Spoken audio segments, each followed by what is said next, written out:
This podcast is brought to you by ShortsTV and is not affiliated with the Oscars or the Academy of Motion Picture Arts and Sciences in any way. Hi, and welcome to a new episode of the ShortsTV podcast. I'm Carter Pilcher, and I'm joined as ever by the lovely Rasha Goel. Hello, Carter. Wonderful to be here. Great to have you, and we have an amazing question for our listeners today. The question is, do you need a publicist to win an Oscar, or does a film go all the way on the strength of its own story and talent?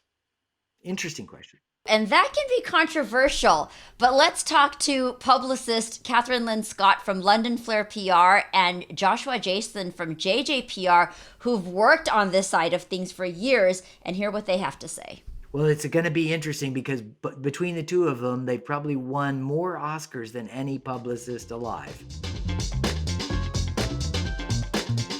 Thank you guys for being here today. Can you both briefly tell us about your work and your experience before we get started? My name is Joshua Jason. I have an agency here in Los Angeles, Joshua Jason Public Relations, JJPR. In terms of shorts, I've been repping shorts successfully since before 2010, and I also work in all the other categories. But I'm primarily an awards specialist, Golden Globes, Oscars, and the like, and then do artistic releases through the year. But I do focus primarily on awards, and with a big chunk of that being shorts. Great. And Catherine? Hello, my name is Catherine Lynn Scott. I am the director and founder of London Flair PR, which we actually started in LA, but we have offices both in London and LA, and we do specialize in shorts. In the last 6 years, we have won 3 Academy Awards. Our clients have won 3 Academy Awards and had 14 Oscar nominations, and this year we have 5 shorts on the shortlist, which is great. So we've been really blessed to work with great people. Because we do the release every year, we know how important your roles are to the filmmakers. Each of the filmmakers that is nominated for an Oscar, one of the things that they've got kind of 2 eyes. One on, am I going to win? But really, they've got their other eye on, am I going to get a job after this? And you guys are really important in that process. Let's start off talking about that. So here we are, we're getting close to the announcement of the nominations. For both of you as publicists, when it comes to the short filmmakers, do you go out and seek them, or do they come to you? How does that process work as it gets started? It's a bit of a mixed bag, I think. In 2010, I won my first Oscar of several nominations and wins, but I won the first Oscar for God of Love for Luke Matheny. Oh, right. And after that, there was Sean Christensen with Curfew, and then several nominations and whatnot. And then this past 2 years, I've taken the win, both with Neighbor's Window and with Skin. So I think it's really it's a mixture of people who come back. Many short film people will come back. Sometimes they come back with their first feature, which is also very cool when that happens. But it's a mixture of companies, distributors that you work with. Quite often I work with Watt Media out of Toronto in Canada. And it's the clients themselves. And then oftentimes with Skin, particularly since it was Israel's first Oscar win, I got a lot of references and referrals from Israel after Skin. So it's really a mixed bag. And of course, and I'm sure Catherine will speak to this too, people will sometimes approach you at various film festivals, or my friend said, or so-and-so told me to get in touch. So it's really quite wonderful. But at the end of the day, I take every meeting. But at the end of the day, for me, the film has to speak to me, and the film has to stand on its own. Right. Catherine? Pretty much echo everything that Joshua said. It's like once you've been in a fortunate position to win a few years before Joshua's two wins, we won the 3 years before that with films. So I think people get to hear about you, which is great. And a lot of our clients do come from recommendations, people who come to us. And again, I work with distributors too, often with Salah Morissette. It's one that we work with quite a lot. But I think it's also with, we also keep an eye on the films throughout the year and, see if there's any that we like. So we do approach some people, but more of them come to us. And again, I'm completely the same as Joshua. We only take on the films that we absolutely believe in, which means you spend a lot of time watching films and unfortunately turning down a lot. But I think it's only fair to work with the films that you're really passionate about. But I think it's interesting that I just have observed that you guys pick up a lot of films way early in the year. What is your secret sauce to know this is it's not that these films have been shortlisted and then suddenly they get a publicist, but many of these you all have been nursing from it's for the last 6 months, 8 months. Absolutely. I mean, in my case, first of all, you should also know, for the sake of the conversation, that Catherine and I know each other very well. We're very, very friendly. We've worked together too. Do you guys have a big arm wrestle in the back before the Oscar win? Yeah. It's like, Yeah. If you beat me this year, you owe me drinks or something. We do.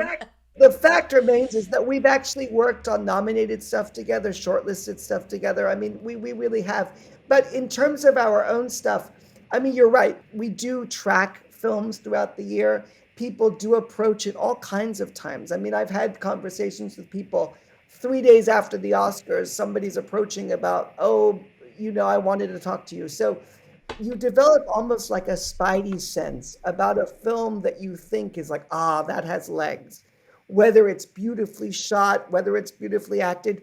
For me, I always look for that emotional punch. You just know it when you see it. And it's really hard to articulate into simple words. But I think we all, as viewers and as voters in many cases, I think you know what you're looking at. And I think you know that when you get something good, you're like, I need that. That's going places. That has legs. And that's what I look for. And it's very, very rare. I mean, it's so rare.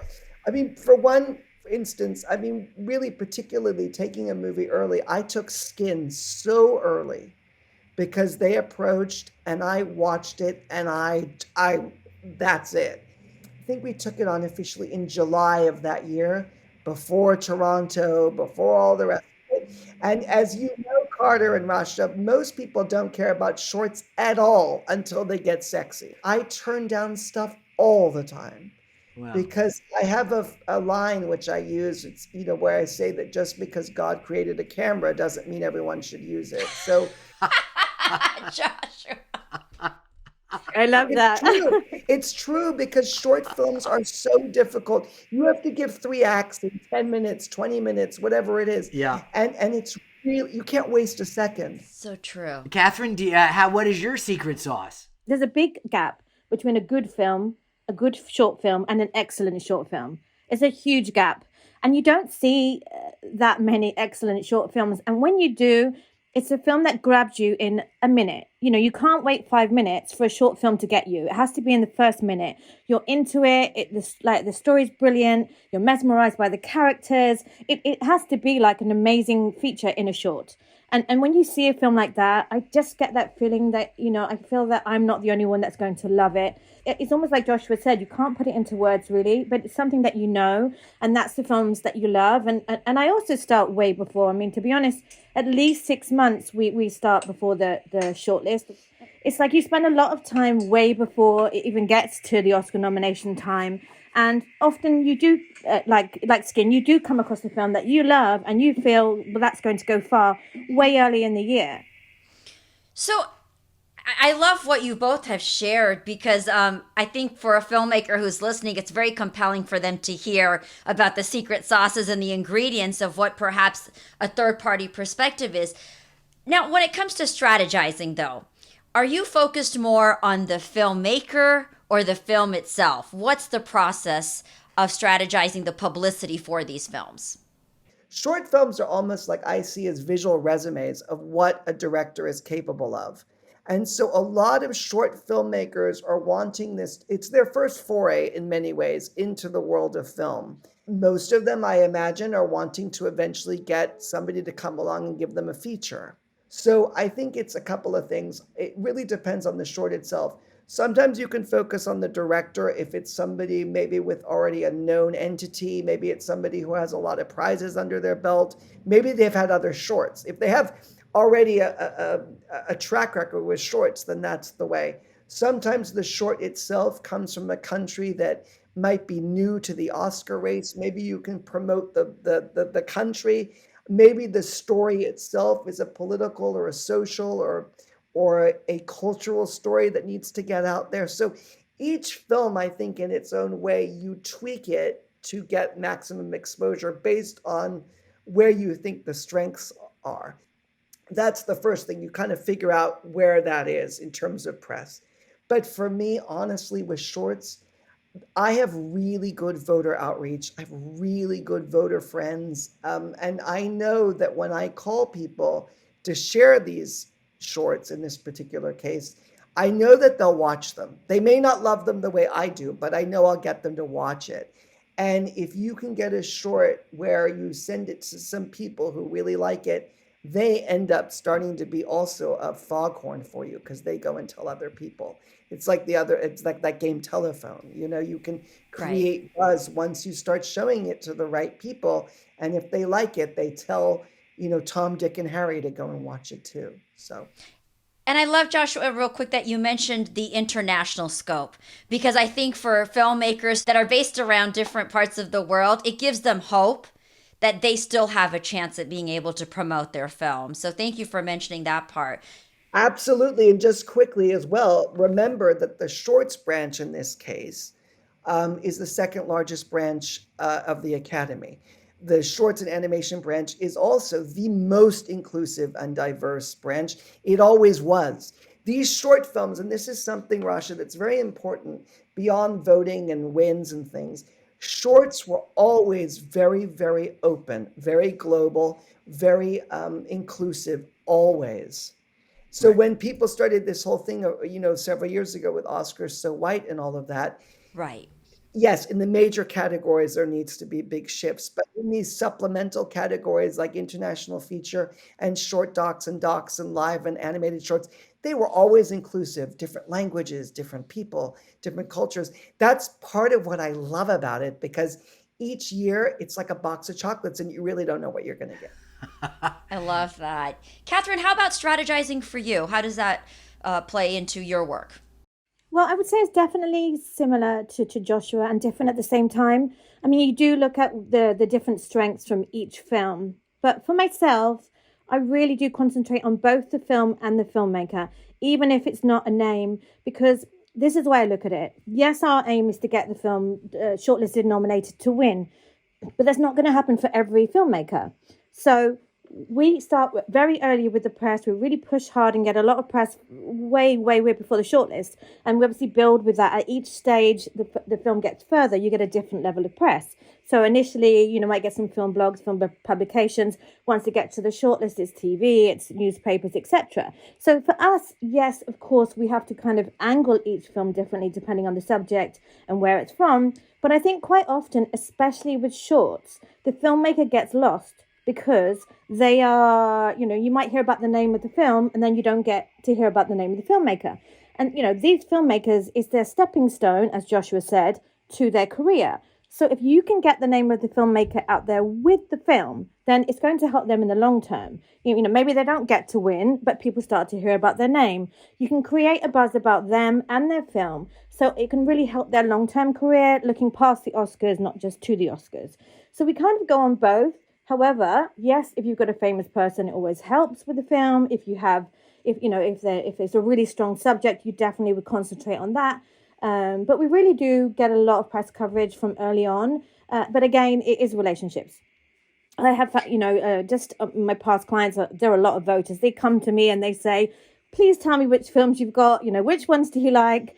And, we also do outreach. So I think, it's really a mixture. Okay, speaking real quick, I'm going to hit up on the future of filmmakers, for example. Both of you have worked with winning filmmakers. So have you been able to be a part of their career growth or help develop their careers further? Any examples that either of you can share with us? Well, absolutely. In my case, just in general, I continue to work with Guy Nateeb and Jamie Newman, who had Skin. They then went on to Skin the Feature, which was a big movie with Jamie Bell. So I helped them out there. And I continue to work with them, ongoing with different things. Sean Christensen is another filmmaker that I've been able to work with who won for Curfew and has gone on to make features with Elle Fanning and is always working. So, like Catherine was saying, the filmmaker name is very, very important. But I also feel that if that filmmaker is lucky enough to get nominated or to win, then the name gets shunted all over the world. I mean, really, it's funny how this is true for me every year. You can take a film on early in the year, and if it's a first-time filmmaker with a short, nobody really cares. And then if that person makes it to the nomination round, suddenly their name's everywhere. It's really quite a beautiful thing because then you're there with them at the beginning of the journey, really. When you nominate or win with a filmmaker, particularly, so many of their friends will come and ask you later about, oh, Basil sent me your way or Sean sent me your way. So it really is. It's a small world in the end. It really is. Is the nomination just as big as the win, guys, or is winning everything? I believe that nominations change lives. That the win is definitely, obviously, the gold. That's what people want. But the nomination is still huge. It does change lives. It does help careers. I mean, you're forever an Oscar-nominated director then. So, I mean, it is huge. It definitely is still great. I mean, I've had many clients who've said to me, oh, I'm just be lucky to get to the shortlist. And I'm like, no, let's get you further than that. But I don't know if they're just saying it to be nice or if they really mean it. But I think, lots of people have actually been happy to get to be nominated. And, obviously everyone would like to win, but I think the nomination is still huge. When I first started getting interested in shorts and noticing the ones that were being nominated for an Oscar, there wasn't any way to even see the shorts. And so in 2006, we started working with Magnolia Pictures to release the films in theaters. And of course, so I'm a bit invested in the theatrical release. But what do you think? Has that changed where shorts are? Is the theatrical release important in the process of both of promoting the filmmaker and the medium? Listen, Carter, first of all, I think it was a wonderful thing when the shorts got released into theaters because shorts were always the joke around the office cooler with the Oscar pool. It's like, how do I see any of these? And if you weren't a member of the branch particularly, you couldn't see them until nomination. When you guys made up the deal with the distribution, I know for a fact, a couple of things that were great. One, yes, you bump all your titles because suddenly they get reviewed by major newspapers and outlets everywhere. So that was one major thing, so that members got to hear about them from everywhere because they were treated as a theatrical release. Two was suddenly every year that you've done that, the box office got bigger. And if you started to look at sort of regular people, now not voters anymore, but if you looked at the general public, you would hear about, oh, I was so excited to go and see the shorts. Oh, these are so wonderful. People want to see them because they are always such a mixed bag. And you feel almost like, I think a regular civilian feels like they're being let in on this really big secret that they couldn't do before, but now they can. So I think it's wonderful. And I think also there's a story I'm going to share here, which is a famous one, and I can talk about her because she was a client. June Foray was the voice legend of so many animated cartoons, and I had the pleasure of working with her a few times on different things. And once, about 15 or 20 years ago, there was a big push to get rid of the short films, absolutely get rid of them as an Oscar category. And it was Frank Pearson and June Foray, Frank was the president of the Academy at the time, who said, if you get rid of the shorts, you have no categories for emerging filmmakers. You have no way for a new filmmaker to get in there because you can't just go to film school and then get a $10 million budget to make a movie. It just doesn't happen. So they fought and fought and fought. And so thank God, because we have the short films we do today. And I truly think they're getting better and better and released into theaters. It's wonderful. Catherine, have you noticed any difference? Actually, I've noticed a huge difference year on year, actually, especially over the past 6 years or so.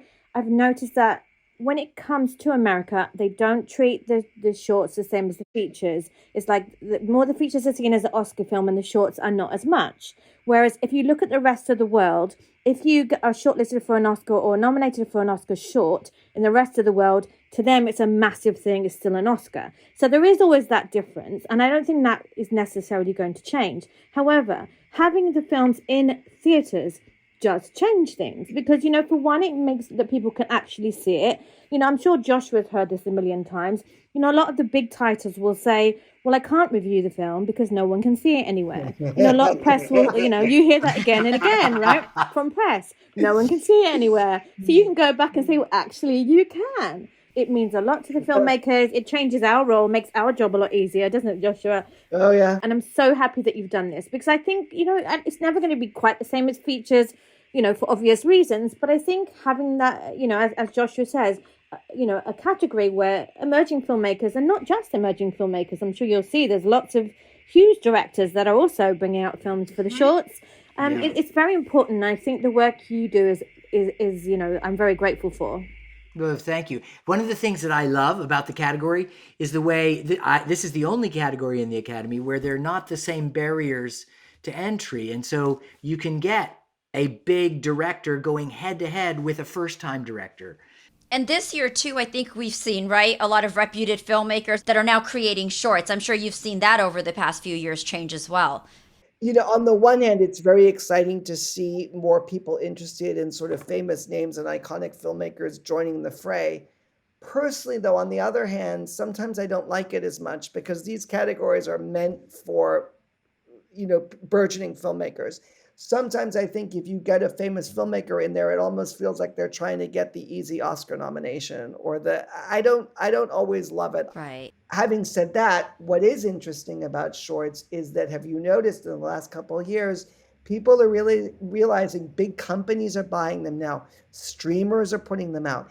They've become very, very cool. Yes. Yeah. The problem, however, is that the majority of short filmmakers have $10 to spend. And when you get the streamers involved in things, it does make problems because they have all the money in the world. And so you suddenly, Catherine can speak to this too, suddenly we have these films that we're working on, and then you're doing battle potentially with, the other streamers, other bigger entities. And you brought up a great point. And I know Carter's going to speak on some of the streaming stuff as well, but I'm so curious to know from both of you on the publicity side that how is the playing field for an underdog then? How important is it to have a publicist during this time? Because you're going to have the people who have the monetary backing to hire a publicist, but then you may have an emerging filmmaker who just spent $100,000 on their film and have nothing left for a publicist. What are your thoughts on that? When you reach this point, you are talking about the Oscar race, no matter about where you end up. So yes, there are those rare examples where a film will come and just wow everybody and they did it all by themselves and it's great. But remember, each year, these are getting more popular and people are wanting to enter. And each year, this year with COVID particularly, there was more live action shorts than ever. So the point of having somebody like Catherine or I on board is that we both bring our strengths and our gifts to these people, mostly in the sense that we will get a voter or a reporter or somebody else influential to at least look at the stuff we send them. As I said before, they may not love it, but we can get a reporter, a blogger, a voter to at least look at it. And this is why our job as a PR person is to keep our titles at the top of mind. So many great shorts, I imagine, just get swallowed up because people don't understand that they should go and hire someone.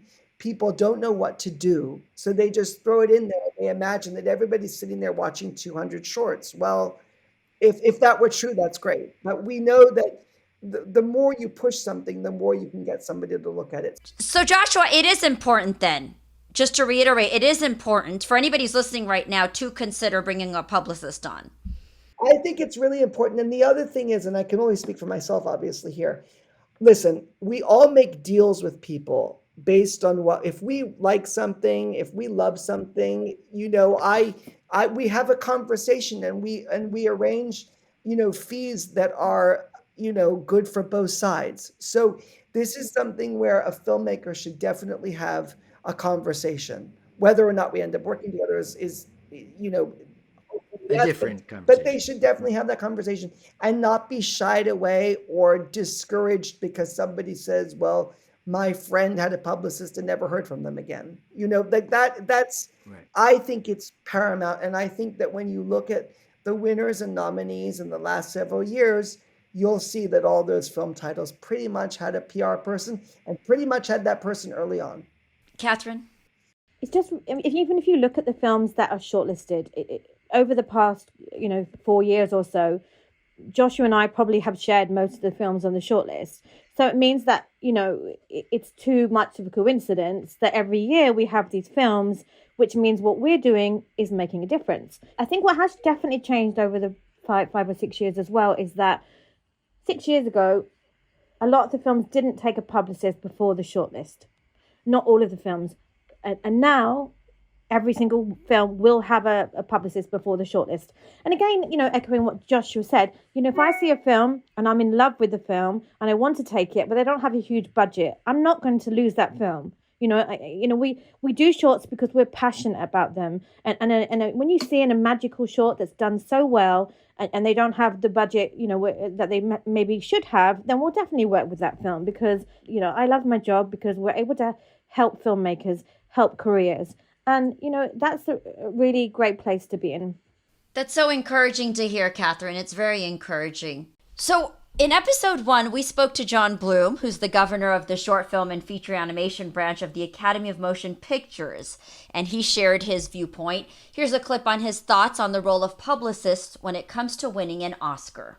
I think we're having a bit of a problem right now in the branch with publicists offering our eligible filmmakers services that are at best unnecessary. Now, what's the matter with that? It's expensive. They're charging for it. I want to make the distinction with publicists that there's an enormous difference between a publicist supporting your short and supporting you as a filmmaker and as an entity in the entertainment industry. I support publicists supporting filmmakers for their careers. The rub is they're offering services that are, for the most part, of no value. You're not reaching the people that vote in a meaningful way because when we vote, we go to the Academy website that I told you about earlier, and we stream the films. We stream first the group we're assigned, and then we can screen anything else we want, and we try to get through them all. But the point is, because you send me an email, invite me to a podcast, you're not really influencing my vote. My vote is predicated on me being on the Academy streaming site, running the movie, and voting in my booklet for that achievement. And it's not influenced by anything. We believe we've built a level playing field for the judging of the shorts, and that it isn't influenced by these expensive publicists offering all these services that I think are superfluous and unnecessary. I've had filmmakers come to me and say, and this is upsetting to me, is it true that to compete for the Oscar in the short film categories, filmmakers need $100,000 to back up their campaign? And that's why I find this upsetting. It's not true. It's not the case. It's not necessary. It's not helping you if you spend the $100,000 unless it's about promoting you as a filmmaker. So, Josh and Catherine, what do you guys think? What's your reaction to John's comments? And this is really to get your perspective because both of you are publicists and have had years of experience. We'd love to hear your thoughts on this soundbite that we just heard. Sure. I think that his points are valid for him, But what I don't think is the case is that, we reach voters in many different ways. We have friends that come to us and ask us, or which films, voter friends that would actually ask us, which films do you like? And I know voters talk to each other. They talk to each other. So if you're seeing a TV interview about a client, about a film, and then you go and watch the film, you are going to connect the dots. It doesn't mean you're going to vote for that film, but you would have heard about it. And, again, it's talking about the filmmaker too. You'd be nuts to have a film that's in an Oscar run and not have a publicist, because you're losing so many opportunities to help your career on the long term, not just for the short term, but for the long term. And whilst there are different ways of reaching voters, I do feel that, they do see what's going on in the world around them. So the press we get does influence them. But more so, it's not, like I said, it's not just about that moment in the Oscars, because at the end of the day, they are going to choose the film they like the most. You can't influence that decision, but they can hear about it. And, you're helping your career on a long term. So it's like, what can happen after? You get all the good reviews together. You take that to a financier and say, well, this is what was said about my film before. And there's so much benefit from hiring a publicist. And okay, some may spend that much money. I've never had a client who's had that much money to spend, to be honest, in the shorts. But I don't think it's about necessarily how much you spend. It's just about being clever. Joshua and I have been in this a long time. There's ways the Silent Child, Stutterer and Sing, not one of them did any mail outs to voters. Not one of them did any screenings. They won from just press and relationships. So you don't necessarily have to. However, if you're in a position to do everything, why not do everything? I think it's a case of case by case. Each one is different. So yeah, I understand what he's saying about, you doing all these things, but I don't think you necessarily have to. However, if if you're in a position where you have money, why not do every little thing? Because he might not look at an Academy mailer that's sent to him, but other voters I know do. So, it's person to person, I think. Anyway, Joshua. And Joshua, you are an Academy member as well, so I think you may have an interesting perspective. Yes, I'm an Academy member. I'm in the public relations branch. So in the initial nomination rounds, we actually have very little to vote for. We vote for Best Picture, and then we opt in for international or for animation feature. So those are what we have initially. But obviously, once you nominate, it's open to everybody. But back to John Bloom's comment, what Catherine said is true. I believe this is his opinion, and everyone has their valid opinion and what works for them. I do have my feelings about it. First and foremost, animated shorts, particularly the ones that used to dominate their list, came from Warner Brothers and Disney and Pixar. These people spend money. You can't tell the studio, whether it's a short or a feature, oh, just let it ride. And I can't imagine somebody at Pixar saying, oh, we're just going to let the movie do its thing. To Catherine's point, if a filmmaker has the means to get a publicist, why not use everything in the bag? It's a tool. We're simply wonderful tools to help them reach their goal. I don't think publicists, and this is an old argument, by having someone come to a screening and maybe having a glass of wine with the filmmaker, I don't think you'll remember that months later when you're down the road. The Academy has done an excellent job of leveling the playing field in terms of what's appropriate for hospitality and screenings and so forth. And it goes back to what we said earlier. Yes, people vote off the Academy screening room and all of that, but John's missing the point again. This year it worked beautifully because of COVID. But in a regular year, I don't want people to just vote that way. I want to showcase my clients' work in a theater, in a screening room with optimum things. I want to utilize things that are not expensive. You can often go, if a filmmaker has an agent, agencies often have screening programs where they promote the thing. There are other cultural centers around the world, LA, London, Paris, Rome, which if it's a certain subject, they will screen it. So the fact is that we're doing the work for these filmmakers that they don't have the time to do. I think that when you have someone like Catherine and I on the team, like we said, we know voters, we know journalists, we know people that will respond to this material, hopefully. And so we know that we can send a short or a link or something to someone, and we know they'll watch it just because they know the kind of material that we take on. So do I think they'll necessarily vote for it? I hope so. But the idea is to expose it to as many people that are meaningful as possible. And that's really the bottom line. Yes, of course, when you're sitting there at home with the ballot, you're going to vote for what you feel. But I want to be able to tell a filmmaker, we turned over every stone for you. We did everything we could so that when you go to bed, and if you make the short list or you don't make the short, you know we did everything. I think that John, and this has happened a lot, I think there are certain people who maybe in his own career or maybe friends of his, maybe somebody had a bad experience with a publicist. Yeah. Maybe a publicist took a big check and ran away. Who can say? But I think that the filmmakers that I've worked with, both in shorts and other categories, they've always been really, really grateful, no matter how far along they got. I've never had anybody come back and say that was a total waste. I'm sorry I did it. I think John's comment was made, especially during the early part of the process. There are maybe less invested publicists that are coming alongside filmmakers, I think. The two of you, we asked you to be here because you guys are clearly invested in films, and you're there.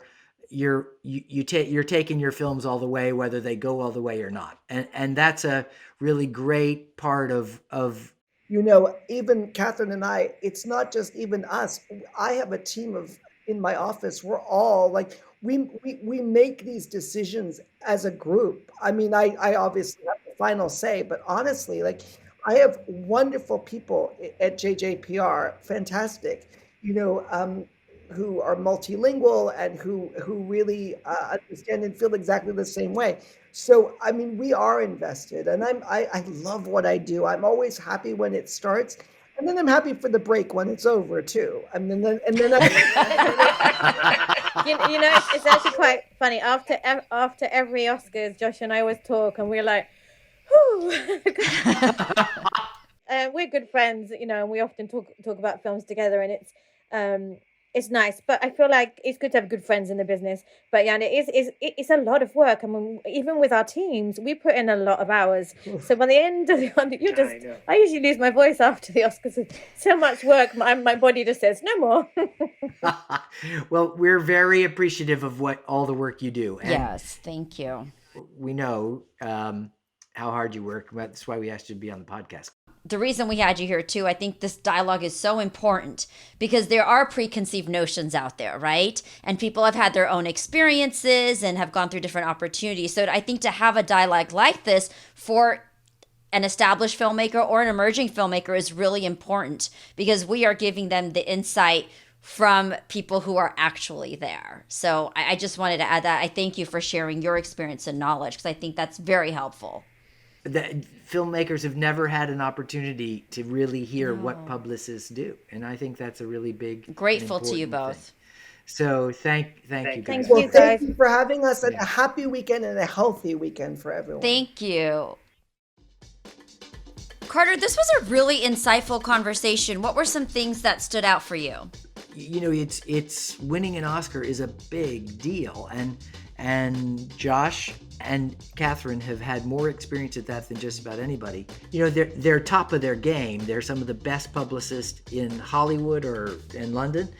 And I thought what was really interesting is this importance of really the nomination and not so much the win, but the nomination to really promoting filmmakers' careers. And in that sense, we're all together. It's not just a business and about, representing this filmmaker and about the money, but you could feel their level of appreciation and their love for short films and really seeing the scope of these filmmakers beyond the Oscars. So you've got this beautiful platform that's so reputed, but it goes beyond that win. It goes beyond the nomination. And I think that was very heartfelt to me. You can tell when they're passionate like that, they're going to be a success. So that was really a fun moment. And their encouraging tip about really not being hesitant for filmmakers to reach out to publicists. So you may think that you don't have the funds or the money for a publicist during this process, but it doesn't hurt to try and at least reach out and get the information. I think that was very helpful. Yeah, I got both their emails. I'm going to do everything I can to get in touch. I love that. Can you share them with me? All right, guys. Well, we hope you enjoyed this week's episode of Shorts TV Podcast. Don't forget to join us again. And don't forget to subscribe to the Shorts TV Podcast.